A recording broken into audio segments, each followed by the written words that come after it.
जिस तरह से ये सरकार कानून लेकर आई है, ये सिर्फ यही बात सिद्ध करता है कि इस देश को, इस संवैधानिक और लोकतांत्रिक देश को ये सरकार पुलिस राज बनाने पर तुली हुई है। और पुलिस राज केवल और केवल किसी तानाशाह की ही ख्वाहिश हो सकती है।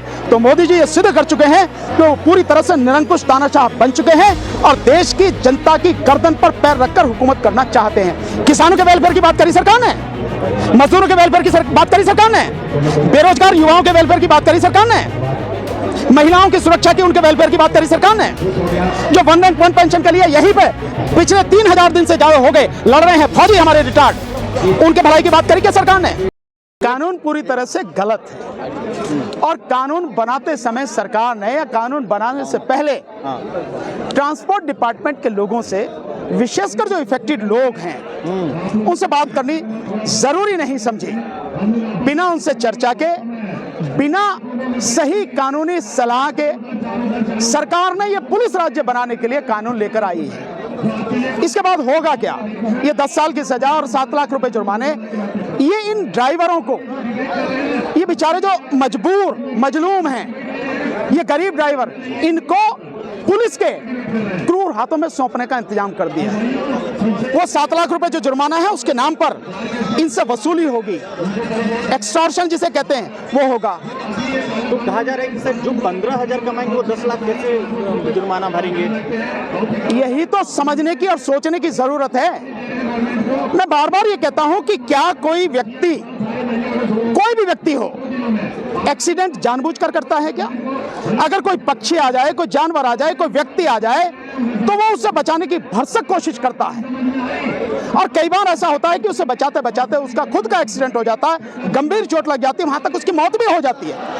ऐसे कई उदाहरण हैं, मैं बता सकता हूं आपको। लेकिन इस चीज को नजरअंदाज करके, उन परिस्थितियों का ध्यान न रख के जिस तरह से ये सरकार कानून लेकर आई है, ये सिर्फ यही बात सिद्ध करता है कि इस देश को, इस संवैधानिक और लोकतांत्रिक देश को यह सरकार पुलिस राज बनाने पर तुली हुई है। और पुलिस राज केवल और केवल किसी तानाशाह की ही ख्वाहिश हो सकती है।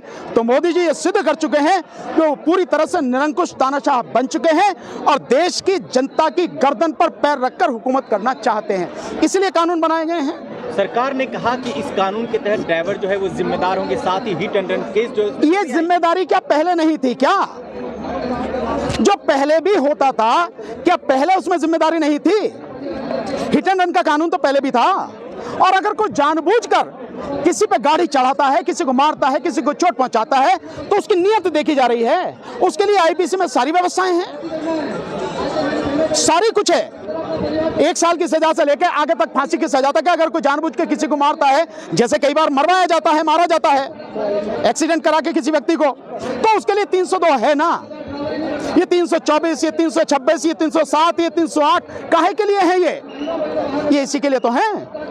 स्पेसिफिक इसके लिए करने की क्या जरूरत है? और इससे केवल और केवल, मैं बात स्पष्ट रूप से कहना चाहता हूं, ड्राइवरों का ही नहीं, ये जो गाड़ियों के मालिक हैं उनका भी शोषण होगा। ड्राइवर तो बेचारा दे ही नहीं पाएगा 7 लाख रुपए, दावे से कह रहा हूं कोई मालिक भी नहीं दे पाएगा 7 लाख रुपए। अगर जुर्माना हो गया तो ये सर 10 लाख रुपए जो भी आप कह रहे हो, और 7 लाख की बात है, 10 साल की सजा, ये कौन दे पाएगा? नहीं दे पाएगा। और होगा क्या? ये जो सड़क पर पुलिस वाले कहीं भी रोक लेते हैं, ये जो आरटीओ हैं, ट्रांसपोर्ट डिपार्टमेंट के लोग, इन लोगों के हाथों में ये मजबूर ड्राइवर लोग और इन गाड़ियों के मालिक केवल और केवल एक बहुत ही निरीह प्राणी बन के रह जाएंगे, एक बहुत ही कमजोर व्यक्ति बन के रह जाएंगे। इनके माध्यम से इनका शोषण ही होगा और कुछ नहीं होगा। तो कानून बनाते समय सरकार को सोचने की जरूरत है। सरकार जो है, अगर ड्राइवर के वेलफेयर की बात करें या ड्राइवर आयोग की बात करें, तो सरकार उस पर ध्यान नहीं देती, लेकिन कानून जल्दीबाजी में लाया गया। ड्राइवर के वेलफेयर की मुझे आप बताओ, किसके वेलफेयर की बात सरकार ने करी है? किसानों के वेलफेयर की बात करी सरकार ने? मजदूरों के वेलफेयर की बात करी सरकार ने? बेरोजगार युवाओं के वेलफेयर की बात करी सरकार ने? महिलाओं की सुरक्षा की, उनके वेलफेयर की बात करी सरकार ने? जो वन रैंक वन पेंशन के लिए यहीं पे पिछले 3000 दिन से ज्यादा हो गए लड़ रहे हैं फौजी हमारे रिटायर्ड, उनके भलाई की बात करी क्या सरकार ने? किसके भलाई की बात करी है सरकार ने? एक व्यक्ति बताओ, एक समाज बताओ, एक संगठन बताओ जिसके चंद पूंजीपतियों के अलावा किसके भलाई की बात करी है? किसी की नहीं। और इसके बावजूद भी देश के लोगों को समझ में नहीं आ रहा कि उनकी जो असली समस्या है उसकी जड़ क्या है। और उसकी जड़ अगर नहीं समझ में आ रही तो मैं बोल देता हूं, वो जड़ है मोदी सरकार। और जब तक ये सरकार रहेगी, इसको उखाड़ के नहीं फेंका जाएगा, तुम्हारी किसी समस्या का समाधान नहीं होगा। किसान आंदोलन में पहले दिन मैंने ये बात कही थी कि इस किसान आंदोलन में ईवीएम को आप साथ में जोड़िए। आप ईवीएम को जोड़ेंगे, ईवीएम हटेगी, बैलेट पेपर से चुनाव होगा, साफ सुथरी सरकार आएगी, चाहे जो भी हो। अगर मोदी जी को इतनी पसंद करती है देश की जनता तो वही चुन के आ जाए, क्या फर्क है। लेकिन लोगों के दिमाग में जो शक है वो तो साफ हो जाए। किसानों ने मेरी बात नहीं मानी, ईवीएम को उसमें शामिल नहीं किया, और अब नतीजा यह है कि जो समझौता किया से किसान ने कि हम मुकदमे सारे वापस लेंगे, एमएसपी पर कमेटी बनाएंगे, एमएसपी लागू करेंगे, कुछ नहीं किया। और 13 फरवरी को किसान देश भर के यहाँ आ रहे हैं। कल ऐलान हो गया अमृतसर में। किसी के भी भलाई का काम ये सरकार नहीं कर रही, क्योंकि इसका काम मोदी जी जो चाह रहे हैं हुकूमत करना, वो इस देश की जनता की गर्दन पर पैर रखकर हुकूमत करना चाह रहे हैं। सर, ट्रांसपोर्ट एसोसिएशन द्वारा मीटिंग करके कहा गया कि अभी ये कानून लागू नहीं है, सरकार की तरफ से ये कहा गया। नहीं, वो है तो होते कौन है बताने वाले, ये तो हर किसी को मालूम है। कानून लागू होता है नोटिफिकेशन से, लेकिन नोटिफिकेशन तो जरा सी देर का काम है, तो इसमें बहुत लंबा चौड़ा वो समय लगेगा। सरकार ने कहा ये रहा कानून, अपने डिपार्टमेंट को देगी, छप के आ जाएगा सुबह ही, और कहते हैं उस दिन से लागू हो गया। इसमें लागू करने में कितनी देर लगती है? कोई देर नहीं है, इतनी देर में काम होते हैं, ये एक दिन में लागू हो जाएगा। बात यह है कि आप लाए क्यों? आपने कानून लाने से पहले लोगों से बात क्यों नहीं की? जो आपके एक्सपर्ट हैं कानून के, उनसे बात क्यों नहीं की? आपने सारी चीजों को देखा क्यों नहीं? इसके नकारात्मक और सकारात्मक प्रभाव क्या होंगे, उनके विषय में आकलन क्यों नहीं किया? तो क्या आप 13 करोड़ ड्राइवरों के लिए सुप्रीम कोर्ट में केस लड़ेंगे? सुप्रीम कोर्ट में नहीं जाए, मैं ये सलाह दे रहा हूं आपके माध्यम से। ड्राइवर एसोसिएशन को या ड्राइवरों को सुप्रीम कोर्ट में, हाई कोर्ट में जाने की जरूरत नहीं है।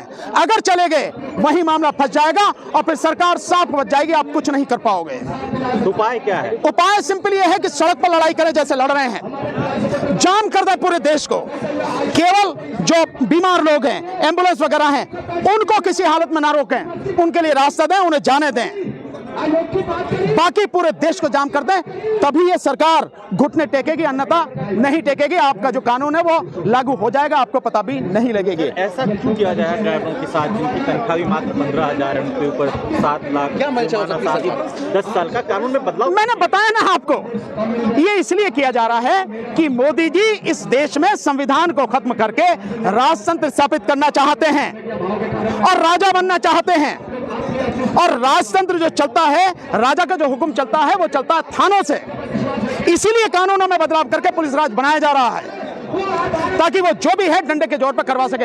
इन कानूनों को बनाने की क्या जरूरत है? आपको समझ में नहीं आता कि देश की जो क्रिमिनल लॉ के जो मेन जो कानून है, जो आईपीसी है, जो सीआरपीसी है, जो एविडेंस एक्ट है, उसमें सरकार ने तब संशोधन किया, बिल वो तब लेके आई है सरकार जिस समय विपक्ष के 140 सांसदों को बाहर कर दिया।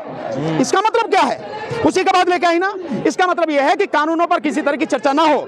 अगर चर्चा होगी तो उसमें जितनी कमियां हैं, जो जिस तरह से पुलिस राज बनाने की तैयारी कर चुकी सरकार बना रही है, वो सारी की सारी जनता के सामने आ जाएंगी और सरकार का भांडा फूट जाएगा, सरकार नंगी हो जाएगी।